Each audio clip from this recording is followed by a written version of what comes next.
he well knew what his fate was going to be. Yeah, see? There you go. But I didn't do the killing, though, either. I was too young at that point. So, they think the heir of Slytherin might be losing their nerve. It must be getting riskier with everybody on high alert. And perhaps, even now, the monster is settling down for another 50 years. But Ernie of Hufflepuff is still convinced that Harry had given himself away at the dueling club. And Peeves is still singing Potter, You Rotter, now with dance moves, whenever he shows up in the hallways. I love how you called him Ernie of Hufflepuff in the notes. I fucking cracked up. It's Ernie Macmillan, but I like Ernie of Hufflepuff better. And I think that's going to permanently be his name on this show from now on. Well, he's of Hufflepuff.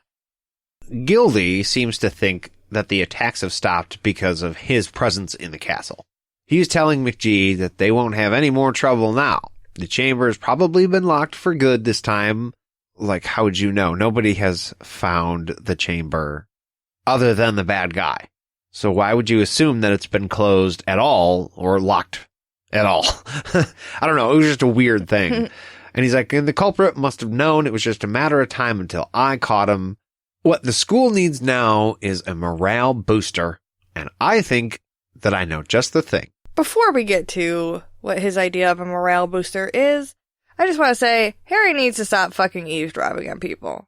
In this chapter alone, he eavesdropped on Filch, he eavesdropped on McGee, Gildy, Sprout, and Filch again. Twice on Filch. Leave Filch alone. Yeah, he is pretty well going after him at this point. That man's gonna snap. He's gonna get you. He's gonna hang you up by your goddamn toes. Yeah. He's done it before. Yeah, just give him wide berth, alright? Could you imagine if that guy was really having a bad day? Like, I know his cat was petrified, and that was probably a really rough day. But if he was having a real bad day, he would probably just resort to torturing a whole bunch of students. Stealing a bunch of magical potions and whatnot. I feel like if you're cleaning up after a school of hundreds, and they all have magic, and you can't even wave your wand to clean up the mud after them, I'd be pretty pissed too. I feel like it's downright stupidity that a person with no command of magic would have to clean an entire castle, and be the only person to clean the castle.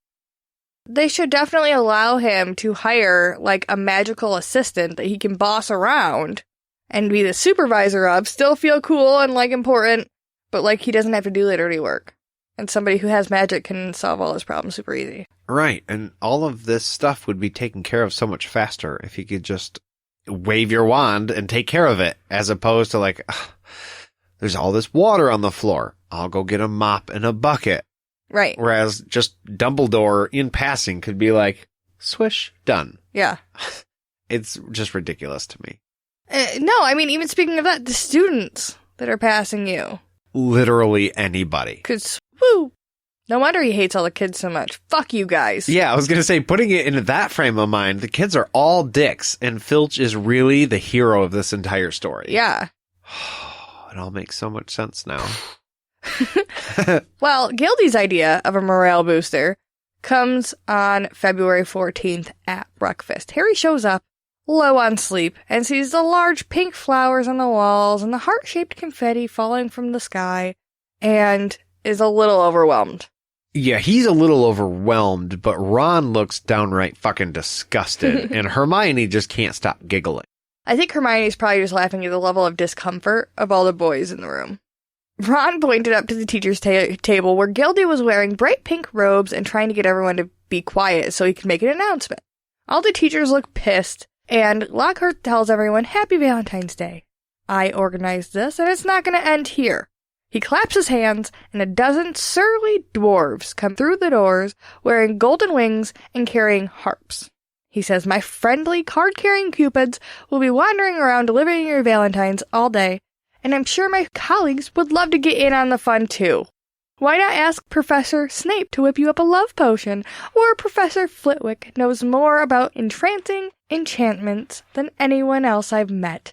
Flitwick looked mortified at this, and Snape looked threatening. Don't you dare come and ask me shit. Yeah, I don't think I'd want to go asking Snape for favors, personally. Flitwick, maybe, but definitely not Snape. All that day, the dwarves were kind of bursting into classes to deliver the Valentines, much to the teacher's displeasure. And they made it about halfway through the day when one caught up with Harry. He's like, "Oi, you!" And he starts fucking elbowing people out of the way. Like, this is supposed to be a romantic, nice thing, and these dwarves are being dicks to all of the students. And Harry's mortified because he didn't want to get a Valentine in front of so many people, especially not a girl, including first years that Ginny was with. And he tried to get away, but the dwarf stops him. Right, he's like, "I have a musical message to deliver to Harry Potter in person." Harry tries to get away, and the dwarf grabs his bag, they struggle over it, and then it rips, spilling everything all over the fucking ground, with his ink all over everything. This next second is doubly fucked, because not only does all of Harry's shit go all over the ground, Malfoy shows up and starts grabbing his stuff and going through it, just as the dwarf sits on him and insists that he shuts the fuck up and he listens to a song. Right, I don't know where Ron and Hermione are at this point, but, like, guys, give your boy some help. Right, no backup. I love this song that the dwarves sing. I actually think that this is one of the reasons that Harry's eyes should be green. I feel like this should have stayed in the movie. It should have stayed everywhere. It's a wonderful piece of music. His eyes are green as fresh pickled toad. His hair is dark as a blackboard. I wish he were mine. He's really divine. The hero who conquered the Dark Lord. Yeah, that's an interesting song. So there's somebody who wrote that to Harry. I mean, that can be nerve-wracking enough. But now you're being embarrassed in front of the whole school over this romance stuff while Malfoy is going through your bag. And Harry is super fucking stressed out right now. He just wants to evaporate and disappear. And Percy starts chasing everybody away, like, all right, get the fuck out of here. Ginny is looking from Harry to the diary, and Percy tries to get Malfoy to give it back. Before Percy even gets through trying to get Malfoy to give it back, Harry's like, nope, fuck that. Pulls out his wand, Expelliarmuses that shit right out of his hands. And into Ron's? You couldn't have done that twice if you tried. Percy says he's got to report the magic in the corridors, but Harry's like, fuck it, it's worth it. I got one over on Malfoy. Go ahead. And as Ginny walks past Malfoy, he yells at her, I don't think he liked your Valentine very much. And Ginny covers her face and runs into her class, which obviously that's who it was from. Yeah. Which obviously gets her brother a little riled up, and Harry stops him before he's belching slugs again, and leads him to Charms. And that's where he notices that his diary was the only thing not drenched in scarlet ink. It was completely clean. He tried to show Ron, but Ron was having trouble with his wand. Like, literally not even 5 minutes later, he's struggling with the wand, so it's good that he didn't try to curse Malfoy. I know we talked something about this in an earlier episode. I think when it comes to Ron's wand, a lot of it has to do with his intent. In the moment that he attacked Malfoy, I feel like he probably could have gotten a shot off, but sitting there during class when he's bored and maybe isn't quite as invested in what he's trying to do with his wand, it'll fuck off a little bit more on him. Like, his need can compel the wand to do what he needs it to do, much like the troll in the first book.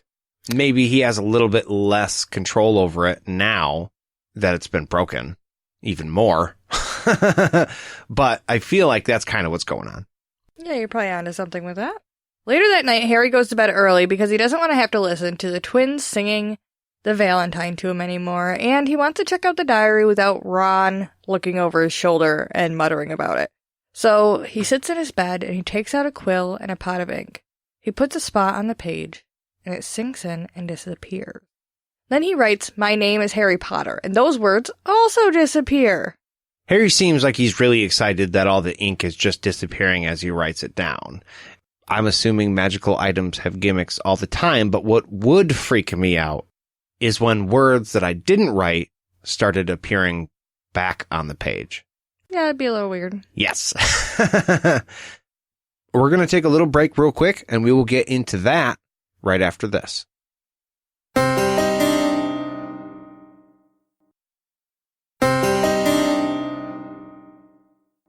And we're back. So at this point, Harry sees the diary right back to him. Hello, Harry. My name is Tom Riddle. How did you come by my diary? And Harry, in a very excited manner, someone tried to flush it down a toilet. And the diary responds by telling him, luckily, I recorded my memories in a much more lasting way than ink. But I always knew that there would be those who did not want this diary read. And Harry has no idea what he fucking means. Tom writes back that the diary holds memories of terrible things, things that were covered up and that happened at Hogwarts. And Harry's like, oh my gosh, that's where I am right now, and bad shit's happening. Do you know anything about the Chamber of Secrets? It's like, you don't know who this person is. Why don't you just go ahead and give him your school schedule and a list of all your fears with your most recent photo? It's weird that everyone assumes it's a student, I feel like. Yeah, that the date on the diary and the events that they were just recently talking about are exactly the same amount of time ago. And Harry doesn't put two and two together that, hey, maybe this is the bad guy. Yeah, it's just like having a whole bunch of murders happen at your school and then being like, hey, weird guy, do you think that maybe you could tell me what happened here? And not even considering that weird guy maybe killed all your friends. Anyways, Tom's reply comes back quick and messy as if he were hurrying to tell all he knows. Of course I know about the chamber. We were told it was a legend, but it was opened in my 5th year, and the monster attacked several students and finally killed one. I caught the one who opened it, and he was expelled. But the headmaster was ashamed about what really happened and forbid me from telling the real story. We told everybody that she died in a freak accident. I knew it could happen again. The monster lived, and the one who had the power to release it was not imprisoned. None of this would be shared between two normal people. Right, it's super weird. Like, who were you just talking to? Who had you last? If the whole thing is a little bit weird. But Harry continues talking to him. He says, it's happening again now. There have been 3 attacks. Who was it last time? And Tom says he can show him if he likes. You don't need to take me at my word. Let me show you. Which is exactly what a serial killer would tell you. Right, I'm surprised you didn't just ask Harry if he was right around a size 14. Or, they'll all float down here. Yeah. So the pages automatically turn themselves to June 13, and the little square for the date had turned into kind of like a TV set.